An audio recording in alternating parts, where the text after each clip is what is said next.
Hello, I am obviously Jiggy, and today I will be playing Heads Up against TakeChip. And one thing I wanted to do for that video is that I basically asked TakeChip for all of his in the series after we've played the video, so we could discuss the interesting hands. I wanted to pause during that video for extra commentary during that video, but I ended up deciding that there are quite some spots, and I think I'll just make it like a bonus video. It's already prepared. Basically, I won't choke this time. I know that last time I said that I would analyze afterwards, but I basically lost the end of stories for computer reasons. But this time, I'll definitely make that bonus video where I will be reviewing the interesting hands afterwards. So enjoy this one and enjoy. Hey everyone, Jiggy with you for 2 tables heads up session against my good friend TakeChip slash Flip Poker. So kind of in the same theme that my heads up against Blind Chick that I played a couple of months ago. Although this one is a bit different because this guy is better. And yeah, that's pretty much it. This is going to be one part only, and it should play pretty loose, pretty aggressive, and should make for very interesting spots. And I think I'll be able to tackle the subject of playing against a really loose, really tough opponent and see what kind of adjustments I will have to make in that situation. So I 3-bet King 7 offsuit flop top pair. Obviously this is not a good turn, but I don't think I have any other choice but to bet and call. I think he's going broke wide enough so that I can bet and call a shove. And yeah, I guess that's what happens when I'm playing against this guy. I make a habit of running really bad at absolutely everything against TakeChip, so this should be pretty fun. But I think this King 7 offsuit hand is pretty standard, given how loose I'm pretty sure he's going to play, and given all his ranges for going broke here, I think this is definitely standard. I could have checked the turn in order for him to try to extract a bet from some of his holdings, but I think he has way too many pair plus draws here that I want to gain some value against. I've played some against TakeChip in my life, but I've not played that much. I've watched him play a lot, so I know his game quite a lot, and he knows mine quite a lot, even though we haven't played against each other that much. One thing that I know about him is that he's really well balanced. All of his ranges pre-flop and post-flop too, in terms of combos, bluff combos versus value combos, all this stuff. I know for a fact that he's really well balanced. Since he basically plays against the best competition day in and day out in all the 25-50 and some 50-100 and stuff like that, all those best regulars, I mean, he has to be really well balanced, and I think that's one big difference when you between playing at let's say 5-10 up to 5-10 and then playing farther than that. I always talk about in my videos about the fact that it's not that important to be perfectly balanced, but when you get that high, your opponents get so good that it kind of becomes a battle of who's better balanced than who, basically, so that you basically don't make mistakes ever. And I know that Flip is really good at balancing pretty much everything he does, so it's gonna be tough for me to try to gain an edge out of imbalances, out of bad frequencies that he could have. So one thing that I'm going to try to do first, I'm obviously going to try to play my best, but I will try to create some non-balances of my own that I think he will not expect and that I think he won't adjust to, at least for a while, basically. Which is probably going to be to bluff more than my usual, because I don't think he thinks that I'm bluffing that much usually. Here he leads close to twice the pot. I think he's doing that with a lot of gut shots, a lot of draws. He's obviously going to do that with some value hands as well. I'm not sure he can keep on betting if the river breaks and he was on draw. I think he expects me to call him down a lot, because I think he expects me to think that he's going to be bluffing quite a lot. Here I obviously can't call down, just too much stuff got there. And if I hit my backdoor flush draw, I mean, I just couldn't fold that good of a hand on that turn. Given all the action that a river could have created, a good river for me, and given that he could have given up if he was bluffing on a break. So yeah, not that much action so far.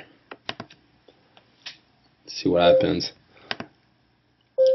I know he's going to obviously 3-bet a lot less on the deep table than he is going to do on the non-deep table, which is really standard. So his range on the deep table is obviously going to be stronger. So I could 4-bet bluff with my Jack 8 offsuit, but I'm gonna skip this one. S5, I think it's definitely standard to at least peel the flop here with ace high plus the 4 of spades, which is really important in that situation. And since I could float from time to time on such a dry board, I'm just gonna bet the river and I hope to get called by king high from time to time. I just think he'd never. I'm basically sure when he checks the turn that I have the best hand pretty much every time, and he's never trying a weird bluff there. He knows he's getting called way too much. So I think my best shot at making money on that river is going to be to try a weird dunk lead. 3-bets me again on the deep table.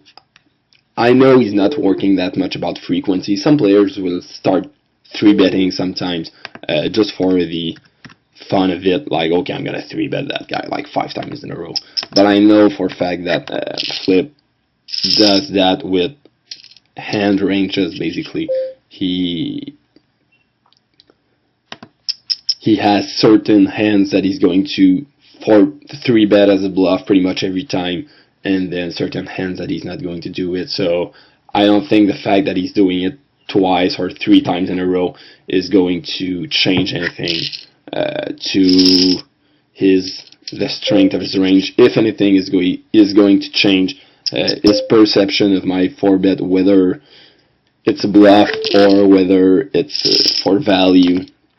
But then again, there's not much, against such a balanced guy, there's not much you can get out of such frequencies. I'm just basically, I'm just hoping that he was on bluff this time, given all, like I said, of his frequencies. Here being that deep, this good of a hand, I'm going to do that from time to time. I think this is pretty good timing for me to go ahead and 3-bet. If he calls, that's super fine. I have a great hand to play deep poker, and if he 4-bets me, this is definitely a hand that I want to go ahead and call with. For a couple of reasons. I think when the flop comes king or king eye, definitely I'm gonna get a lot of value if he's bluffing. Jack eye quite a lot too. I think the king eye and jack eye boards are not perceived as the most dangerous ones when you're playing against someone who just called a 4-bet basically. So I think these hands have, if I 3-bet and call a 4-bet, have some deception value for me to play with.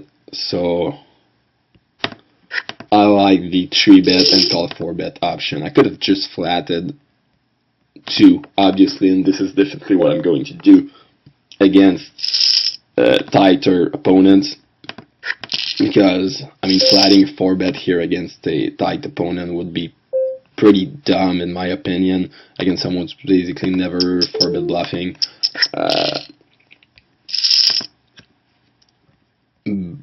And I wouldn't want to get 4-bet out of King Jack suited, obviously, but against such a loose opponent, I think this is a good adjustment that I'm going to do. Here I'm gonna flat the 3-4 suited. I think this is pretty close. I'm not perfectly. I mean, he's definitely having a hedge on me since I don't play that much heads up on the pre-flop ranges, on the exact pre-flop ranges that he's playing out of position and all this stuff. I think this is stuff that, since he has played way much more heads up than me, he's got pretty much figured out. I could make some small mistakes. I don't know if the 3-4 suited should be called here. I think so, but I'm really not sure. I like the dunk lead on that flop. I would definitely dunk lead a lot of flush draws, a lot of top pair as well, some gut shots. And this is a good hand. I mean, I don't really like check raising on that board since there are too many gut shots, too many draws that he could. I mean, he's not going to bet fold that much, I think. And I'm basically hoping that he's weak enough on the flop and or on the turn to go ahead and fold somewhere in the process. This obviously sucks quite a lot. I think this is a bluff quite some time. But there's not much I can do about it. I just don't have enough room, and I don't have the position either, and my hand is pretty much worthless, so I'm just gonna let it go. If he's a bluff, I mean, it's good timing, but I don't feel like I can get exploited there, so I don't mind folding that kind of situation when I know that I'm definitely not getting exploited, given that I could very well have a flush myself. If I'm betting that flop on the left, I'm obviously calling a raise. If I don't have the backdoor, I'm probably checking back, but being deep with a backdoor flush draw, I'm a lot more comfortable with bet calling, because I know he's going to check raise a lot of either gut shots with like ace-5, ace-4, or a lot of flush draws, and a lot of naked two over cards as well, stuff like king queen, king jack. I know he's check raising that quite a lot for sure. So I have basically to bet call some of those weaker hands from time to time, just so that my betting range is kind of protected against such a guy. This is a kind of adjustment that I definitely want to make. Of course, turn is a no-brainer. I don't have any other option but to call, and then river I'm probably gonna have a decision now.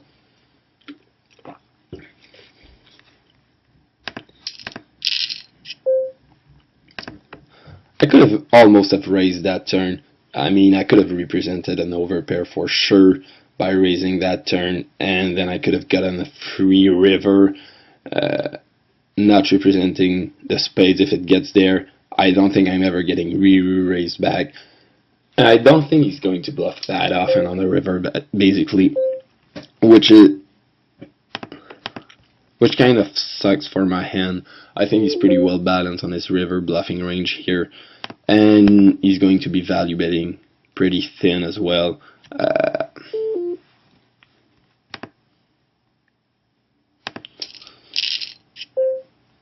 It's definitely really close. In retrospect, I think I prefer a turn raise so that he calls with all of his good draws that I'm leading against, and so that basically all his draws being the best hands, that being the end that I beat basically, and it would definitely misrepresent my hand, which could serve well being that deep. But the way it played out, I think he's going to play that way with all of his good 9x, king 9, ace 9. If he river the queen with the arts, I think he's playing it that way as well.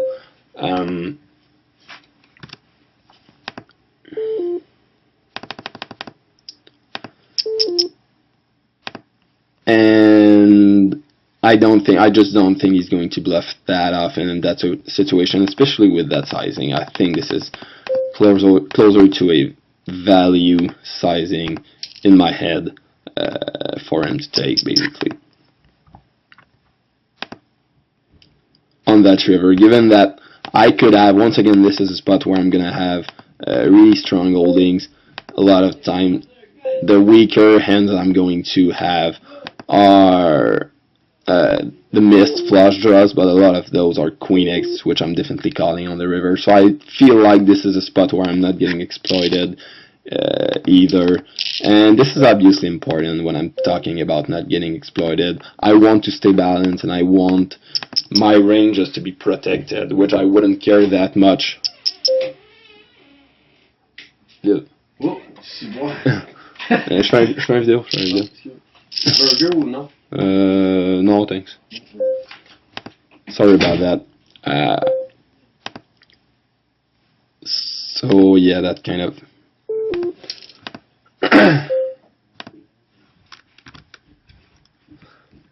yeah, I have to.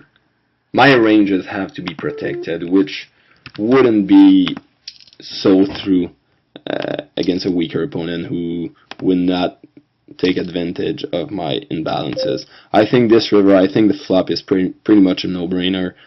When I dunk lead to just call, I could try to go broke. I could look at going broke here, but I'm going to be way behind too often, I think, definitely. And on the river, I think a bet is in order because he's not value betting that thin, and he could call a lot more than he's value betting, I think. So that worked out well. I don't have any time bank left, but I'm going to go ahead and come over the top here. I think he's just raising, has a bluff really often. I think there are not that many holdings that on that board are looking to raise and go broke to 100 big blinds deep. Given that he has the position, I think he's going to flat very often. Most of his holdings that have good showdown value, just because he doesn't want to get re-raised down. So I think this is a great situation for me when he raises to just come back over the top and look like I'm looking at going broke, either with a really good draw or with either with a really good draw or set or flop straight or something like that. I just feel like his calling range is almost stronger than his raising range in that situation, 200 big blinds deep. It wouldn't be that true at 100 big blinds deep, because you would be looking to go broke right on the flop with a lot of over pairs and like top pair, top kicker and stuff like that. But 200 big blinds deep, I think I really like my play, basically because of the range of hands that he's going to make his play with. I'm gonna flat that king jack. I'm gonna check, and I'm gonna flat that 8-9. Once again, I might be making some slight mistakes. I'm pretty sure I'm making some in my pre-flop ranges, so don't pay that much attention to that. I would have to work my game a bit for it to be perfectly sized and stuff. I decided against check raising. I would be looking at check raising a bit more on the non-deep table in that situation with king jack. Plus I have the jack of clubs, so I don't mind letting some cards fall. And one advantage of check calling such a strong hand on that board in the heads up situation against a bluffing player is that it's going to protect all the times that I'm going to have to check call like twice and then fold a river, or check call once and then fold a turn. I'm basically check calling down on pretty much any single board. This turned out to be pretty much the very worst board that could have happened, and I might have to fold to a river bet, but with the flop, I mean 3 flush plus 4 straight getting there is exactly the worst situation that could have happened for my hand here. That's for sure.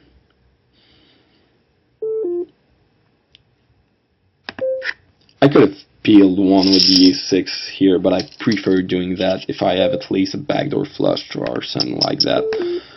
Here he's betting 285, and this is kind of a situation where I would like to have more time, obviously. He knows that I don't have many flush draws in my range, but he's not barreling the turn with complete air very often, so I think he has a good piece of the board on the turn, and if he has a good piece of the board on the turn, everything got there on the river basically.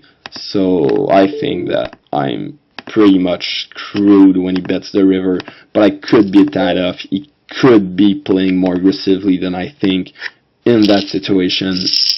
Against a normal opponent, this is an easy fold, the king-jack hand, but against TakeChip, it could be a call, and I could be wrong here on his bluffing frequencies. It's closer than it would be against a good opponent, and that's what makes these good players so good, is that every situation, basically every decision is really close. Oh, what a mess. Every situation is so close that that I'm gonna, if I don't have my ranges and my stuff calculated, and if I don't know my opponent's game really well, I'm gonna be making some small mistakes very, very often.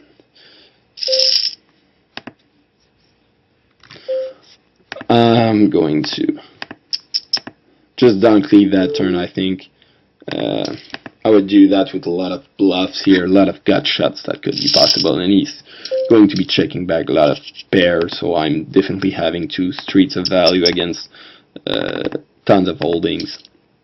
So I prefer leading to checking again and giving him a chance to check back against some 7x type of hands on such a drawy board, basically. Here, this is definitely not a fold. I'm gonna call that. I'm gonna flop big.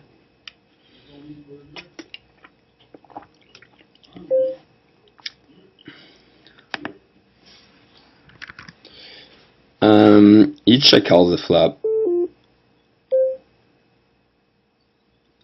I think he's check calling turn with a lot of ace highs. I'm just gonna give up. I think I would have much preferred turning some kind of draw since I really like my continuation bet on the flop. This is not a board where I want to give up, since I do have a couple of backdoors.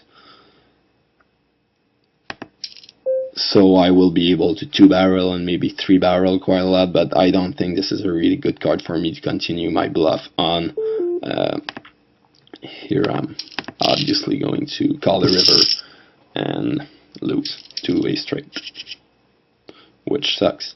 I think out of the end that he check calls, this is pretty much the weakest one. I think he's going to check raise a lot of his weaker straight draws and some flush draws as well. I mean, he's probably folding that hand on the turn, so betting on the turn against this type of hand is definitely good. But since, like I said,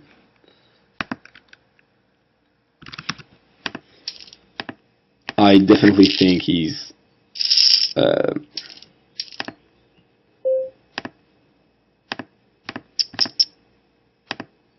check raising most of these type of hands, and he's check calling a lot more ace highs plus 8 and 7x on the flop.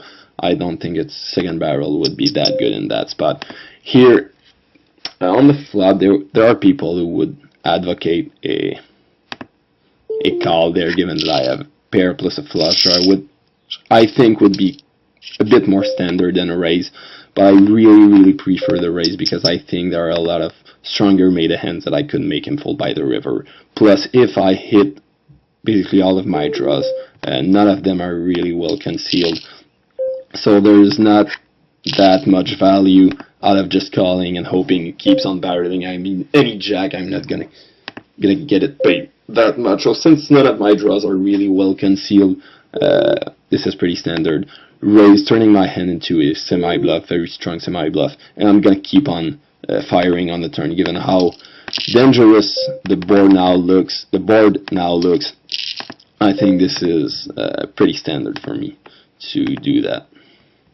Raise and then bet the turn, because I think on the turn he's going to be folding quite a lot of maybe lower ace x's plus queen x stuff like queen jack that he could be bet calling on the flop as well. So there are a lot of stronger made hands that I can make him fold. All in all, I just really prefer playing that hand aggressively than passively, given the exact texture of the board and the fact that I could have flopped really big really often.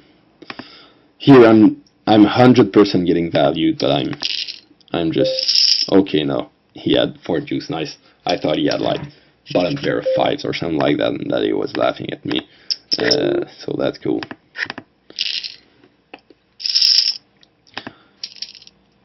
I think all in all, I'm playing pretty well here. So far, I've dodged any big mistakes. Hopefully, he's gonna give me his impressions of the match right after the match, so that I can review some of my decisions. I'm actually gonna try to like cut the commentary, cut the action from time to time, and then add some audio afterwards. It probably already happened, so never mind that I'm talking about stuff that already happened. I think this would definitely not be a call on table 1. 100 big blinds deep, but 200 big blinds deep, I feel like I can call that in position. It does suck to call this type of hands against such a good player who's going to be balanced, but I can't just go ahead and fold all of those, because for 2 things, it would first make him be able to 3-bet a lot more and basically laugh at me, and it would make for a fucking boring video. So yeah, check calling here the flop. I'm definitely not folding the turn. He's barreling way too many draws here. A lot of possible gut shots. A lot of, I mean, just one naked spade, he's going to barrel that quite often. I'm getting valued, of course, from time to time, but that's a price that I have to pay, and it kind of sucks that he shut down on the river, but he had one of the value hand of his range, obviously. I would make it like something like 180 most of the time here in that spot against most players, but I think he likes to call. He does something that a lot of very good players do, is that he likes to call pretty wide 4 bets out of position when someone makes it too small. He's definitely comfortable doing that, so I can't make it too small. I'm just gonna 4-bet a bit bigger so that I don't get called just as much, and hope to run good twice. 2 times! Queen! Boom! Boom! I hope he heard me from the other room. Ah! Ah, t'es là? Au 2 bas? Je fais une vidéo. Ah, ok, qu'est-ce qu'il y a? Pas trop. So yeah, there's people at home who are watching Flip play basically, and I'm in my room, and I don't think they knew that I was making a video. I'm definitely calling twice with those 8s, and I think, I mean, my range is not that predicted, and he's gonna 3-barrel quite a lot, but given how the turn, no, the end is not over yet, I can't watch it in the replayer, I'm a retard. Here, once again, another example of it. Ace-high spot where I would float most of the time against weaker opponents, but against such a strong opponent as Flip, this ace-high is just kind of too weak for me to try and float on. This is really weird. I think he reverted an ace-low, ace-6, ace-low very often. I don't think he's ever bluffing on my table when I'm speaking. I don't think he ever has air. Basically, I don't think I'm ever good, but I cannot turn my hand to bluff just because I think he's check calling way too often. Yeah, this is definitely a spot where I thought he was check calling quite a lot on the river. He obviously flopped straight, which sucked. I'm gonna be facing a lot of tough river decisions by calling the turn on table 1, but I still feel like if I'm folding the turn, I'm getting exploited way too much against such a strong opponent, and I've just wasted my time bang on shit. I'm a retard. But basically, what I wanted to say here is that once again, kind of the same situation. I would float those ace high out of position, pretty often against weaker opponents. But no, I'm in position table 1. But against such a strong opponent, I think he's going to keep on barreling on way too many turns for me to do anything. So I'm not going to win the pot often enough for my flop call to be profitable, which wouldn't be true against weaker opponents. Plus, the other crappy thing about that is I could have called that. I mean, I might be doing some slight mistakes once again.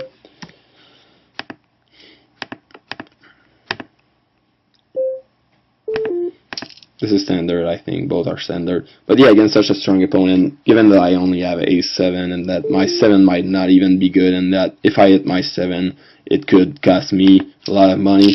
If I hit my ace as well, I could be dominated pretty often. I definitely think it wouldn't be a good idea to check call out of position on that previous board with the ace high. Here I'm going to go for 2 barrels. I think he has a lot of weaker straight draws in his range. Ace-10 I'm obviously calling down, but I think he has a lot of floats, a lot of weaker straight draws in his range, and I have to try and make him fold. I don't think he expects me to 2-barrel my air very often on that situation, and this is part of my initial strategy that I was talking about in the beginning, about basically bluffing a bit more than I would usually do against him, because I usually kind of pussy out against him just because he's basically that good. But like I said, this is definitely part of my strategy of just firing a bit more than usual, because I think he's gonna make some imbalances by floating a bit more and trying a bit more plays than he would usually do against someone else, just because I think he thinks he can get away with a bit more against me, basically. 10-6, this is definitely probably too thin of a call pre-flop. I'm not a big fan of that pre-flop call, just because it's gonna put me in some of these situations really often. This is really weird, and I have a hard time playing against people who do that. I mean, overbetting the turn, if you want to brain fuck me, you have to overbet the turn. I'm gonna just brain fuck and click on a random button every time. I'm really not sure. I basically really don't know. I've not played against him enough for me to know what type of holding he has here, and it could definitely be weird to fold that turn, but at the same time, I'd rather much fold the turn than call the turn and fold the river if he's bluffing more often than I think, which would be a much more bigger mistake, that of calling the turn and folding the river, and then calling 2 streets against someone who would be in value with stronger 10x, jacks, queens, weak king x2. I think he's going to take that line, and even some better value hands he could be taking that line from time to time. Against all these possible value hands, if I'm just calling twice turn and river, and I'm not right, I'm making once again a much more bigger mistake than I would be making by just folding the turn. This is an example. Folding that turn basically against the overbet was an example of cutting down my losses. And yeah, he's barreling pretty wide, pretty often. Here, everything missed on the turn. I think he's gonna have stuff like 10x quite often, but I think given that 2 flush draws missed, I definitely have to call down that one, because once again I think he thinks he can get away with more plays, because he probably views me kind of weaker than I really am. But yeah, the 10-6 suited where I fold the turn, this is a great example of a hand where if I was against someone who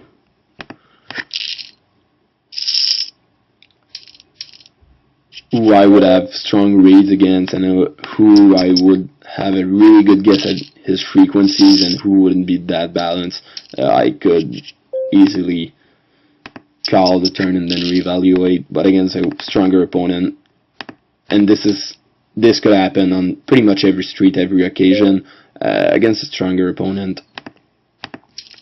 To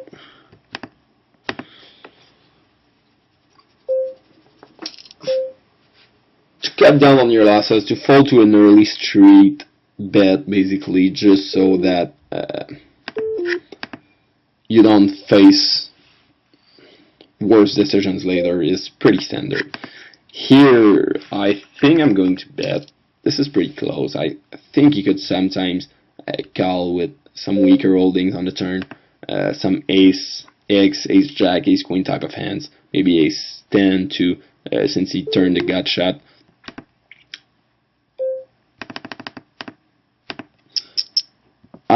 If the river breaks, I'm looking at checking back that river, hoping that my 5 is good, and no matter what he has, even if I get check raised, I obviously have a good deal of equity, so I don't mind getting check raised.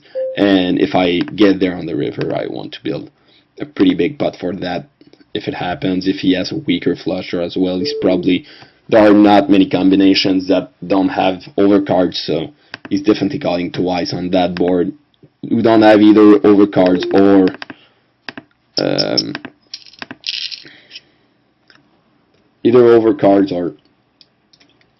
I'm gonna get there, I'm just sorry, or a straight draw. Yeah, that's what I was thinking about. So given that on that exact board, most of his flush draws are not just going to fold the turn. Basically, none of his flush draws are folding the turn. I think it's better for me to keep on building a good pot and value against a pretty good range of hands, basically.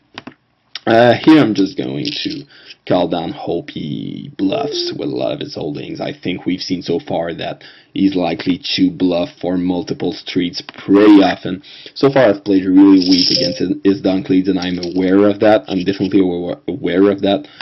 But at the same time, there's not much I can do because I just don't have anything every time he dunk led me. So I just want to stay aware that I'm doing that.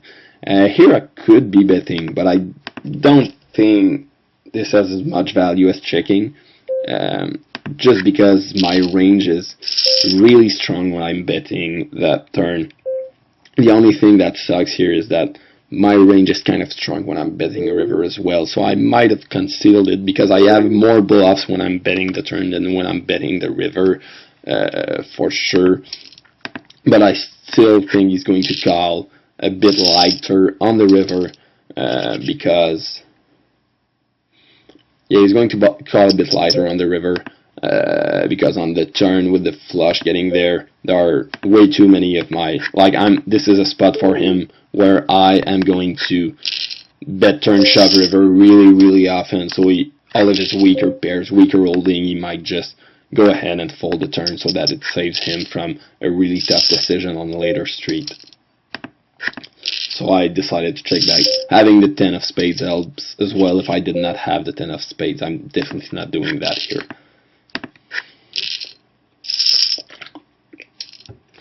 I think this is going pretty well, and it has been helped by the fact that I've won that run it twice, obviously. But I'm happy with the way I'm playing so far, and I can't. You basically can't let your guard down and get on autopilot against these guys. They are just way too good for that.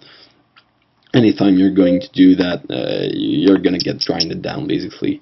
So this is a fun match, and this is something, if you have a friend who's a really good player, or if you know anyone who's a really good player, or just for the kick of it, just to play a really good player from time to time, I definitely recommend that to anyone at any time. Obviously, this is something that helps your game tremendously. Here, I definitely can't fold just because I have a good draw to the absolute nuts, which is going to be really well concealed, and we're super deep, so there's no way I'm going to fold that. I could raise, but I think he has some ace 3 in his range, some 4-5s in his range. I think he has too many value hands for me to raise profitably and do something with it. This is a perfect river card for me. I don't think he expects me to have a draw on the turn. 6-7 is one of the very few draws that I'm going to call with. So I'm just going to bet the river, hoping to represent any queen X, any overpair is going to play like that. I'm not raising the turn with any of these hands, so I have more value hands in my range than I have draws that miss. Basically, I'm pretty sure of that. So there's a good deal of chance that if he decided to, I don't know, dunk lead something like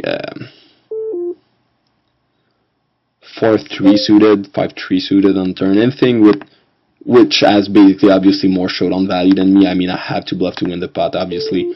I don't remember what happened on table 2, I just don't have a clue. He's raising 4x since we're getting deeper. This is... I don't think I've ever played against someone who's done that, so we'll see what happens. But yeah, on that board, I mean, I obviously have to bluff, and my range is pretty strong there, given that there aren't many draws that I'm calling on the turn, like I said. And I think he could have 4-5, like I said, really often. I think this is 4-5 quite a lot, almost more than any other hand, and I think he's folding that on the river. So this was pretty standard, and the river was basically the best river for me, apart from a straight getting there, obviously. I'm gonna call that. I'm gonna 3-bet that. I think we're getting to the end of our session. I don't know exactly how long it's been running. I'm really not sure. I think we're gonna play like 4-5 more minutes, and then with the added audio commentary, this should make for a pretty fun video. He bets the turn, then leads again on the river. I think I'm just gonna call because I mean, he could have Jack Queen or Ace Queen. I don't think he's betting that strong with all of his other Queen X. And I think, oh, he had Queen 9, which I did not expect. This is a really good value bet by him, given that so many draws missed on the turn. And I could have folded from time to time, but so far he's shown me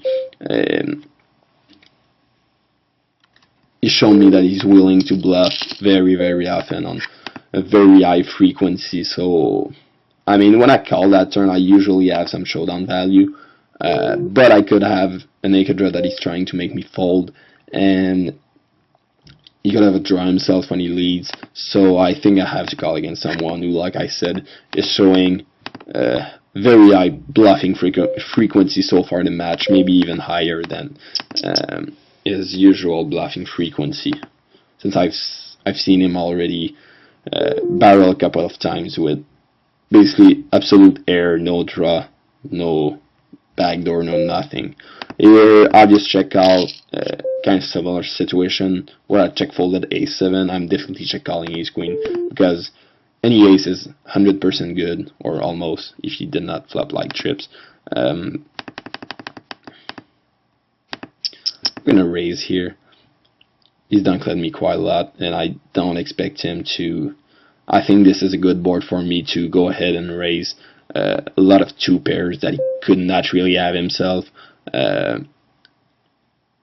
Basically any 2 pairs plus or a big draw, I'm definitely raising big with these hands. And since he's just dunked me so far really often, and I had nothing, I couldn't do anything about it. This is a good situation for me. He bets twice. Not twice a pot, but over bets a turn. And once again, I really don't have a clue. I admit it, I'm absolutely clueless in those situations. I'm going to call. There are just way too many draws, and I think he's going to have a draw really often in that situation. All of the possible gut shots and all that stuff. I think my ace high is good often enough. The only problem is that he's going to make the same kind of move with a lot of value hands as well, just because of the nature of the board, and that he knows that I can read these boards, and he knows that I know that he's doing that. He's supposed to be doing that with a lot of draws on the turn. Now with the flush that we're getting there, this is definitely close. Close decision. Closer than it looks, actually. It looks like a fold, but it could be a call. I'm probably gonna pussy out on the call. I don't have time ban. There's no time button, so that gives me a good excuse to pussy out on the call. But this could be a call because of all the possible gut shots that I think that he's overbetting really often. Doesn't have much King X in his range. I think he has absolutely zero King X in his range. He has flush draws in his range, and he has value. I think he's valuing that big with like Ace 8 once again on the river, definitely. So, yep.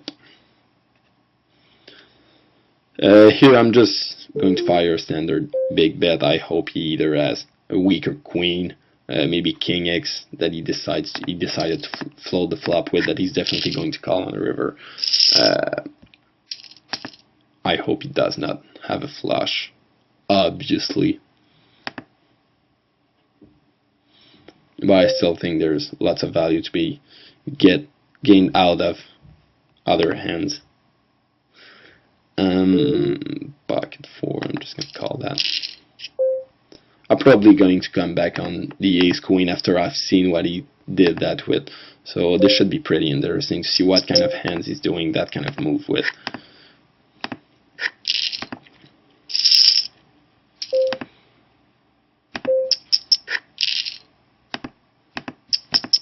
I'm sorry about my touchpad making some noise, but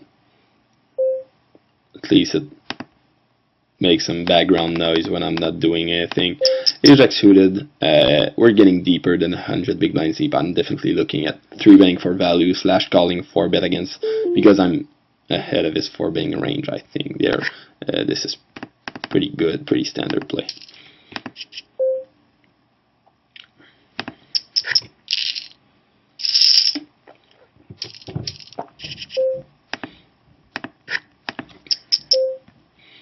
Gonna call flop middle pair like I've done all session long, and then I'm gonna check call just because he's bluffing way too often, and I basically don't have any merits in doing anything else than check calling, check reevaluating. My best play would be check call turn a club.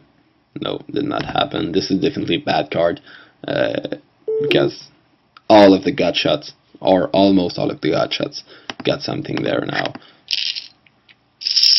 9-10 got there, Queen 10, Queen 9, all of those type of hands. But I still think I have to check call another time because I do have a lot of weak hands when I check call the flop, and I know he's going to barrel any 9x, 10x for sure on that turn, and I don't think this is a great spot for him to 3-barrel me on. I'm gonna time down long on the river just so to make it look like I have a decision, that I could have hit something like 2 pairs or straight, just so that I don't like instantly click.